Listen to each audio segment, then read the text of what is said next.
অনেকের হয়তো জানাই নেই যে ফ্যাক্টরিতে সাবান তৈরি হয় প্রাণীর চর্বি দিয়ে। সাবান তৈরির পেছনের অপ্রিয় এই সত্যটি জেনে অনেকে আর সাবান ব্যবহার করতে চান না। কিন্তু চর্বি তো কঠিন বস্তু। প্রশ্ন আসতেই পারে এটিকে কিভাবে সাবানে পরিণত করা হয়।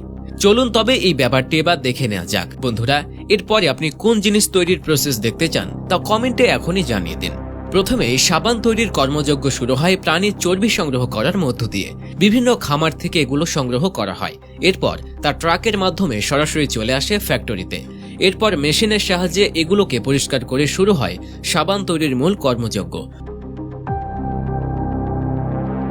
সবার প্রথমে একটি উত্তপ্ত পাত্রে বিভিন্ন প্রাণীর চর্বি এবং ভেষজ তেলের সাথে সোডিয়াম হাইড্রোক্সাইডে যুক্ত করা হয়। এরপর এর সাথে পরিমাণ মতো ক্ষার এবং খানিকটা পানি মেশানো হয়। বেশ কিছু সময় ধরে এগুলো মিশ্রিত হওয়ার পর মিশ্রণটিকে শীতল করে ফেলা হয়। ফলাফল হিসেবে ওই পদার্থটি ঠান্ডা হয়ে জমাট বাঁধে এবং এটি অনেকটা ফোমের মতো হয়ে যায়। এই পর্যায়ে পদার্থগুলোকে বড় একটি রোলারের মাধ্যমে পিষে মিহি করে নেওয়া হয়। এরপর প্রাপ্ত মিশ্রণটিকে আবারও একটি মেশিনের মধ্যে ঢেলে দেওয়া হয়। এখানে যতটা সম্ভব মিশ্রণটিকে নরম করে নেওয়া হয় এবং বাইরে বের করে পরবর্তী ধাপের জন্য অন্য একটি জায়গায় পাঠিয়ে দেওয়া হয়।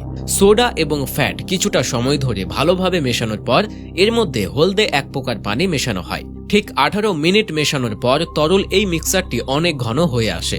এরপর এই মিশ্রণটিকে প্রেসার দিয়ে ছোট ছোট ছিদ্র দিয়ে এটিকে বের করে আনা হয়, যে স্থান থেকে এই নরম পদার্থটি বের হয়। এরপর কনভেয়ার বেল্টের মাধ্যমে এগুলো চলে যায় পরের ধাপে। কনভেয়ার বেল্টে আসার কয়েক সেকেন্ডের মাঝেই এগুলো শক্ত হতে শুরু করে। এবার এগুলোকে পিষে ফেলার জন্য দুটি রোলারের মাঝখানে ফেলা হয়, আর এখানে পেশার পর কনভেয়ার বেল্টের অপর পাশ থেকে বের হয়ে আসে পাতলা রিবনের মতো দীর্ঘ রোল। এই রোলগুলো বের হওয়ার সময় সেখানে থাকা লম্বা কাঁচের মতো বস্তু শক্ত পদার্থটিকে কেটে দেয়। ঠান্ডা হওয়ার পর একটি ডাইং মেশিনে এই মিশ্রণটিকে কমপ্রেস করে। মেশিনের ভেতর থেকে চাপ আসার ফলে অন্য প্রান্ত দিয়ে সাবানের বড় বড় রোল বের হয়ে আসে। এক পর্যায়ে স্বয়ংক্রিয় একটি মেশিনের সাহায্যে সাবানের ওই রোলগুলোকে ছোট ছোট আকারে কেটে নেওয়া হয়। পূর্বের ফ্যাক্টরিতে এই কাজটি অবশ্য মেশিনের সাহায্যে করা হতো না।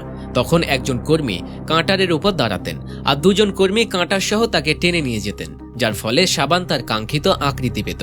কিন্তু এখন এসব কাজ মেশিনই হয়ে থাকে। সাবান সঠিক মাপে কাটা হয়ে গেলে এবার সেখানে সঠিক আকৃতি দেবার পালা।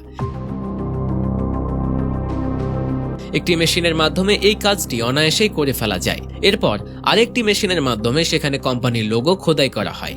সবশেষে প্রত্যেকটি সাবানকে আলাদা আলাদাভাবে পরীক্ষা করে বিক্রি উপযোগী সাবানগুলোকে প্যাকিং এর জন্য পাঠিয়ে দেওয়া হয়। আর প্যাক করার কাজ সম্পূর্ণ হয়ে সেগুলো বিক্রির জন্য চলে যায় দেশি বিদেশি বিভিন্ন দোকানে।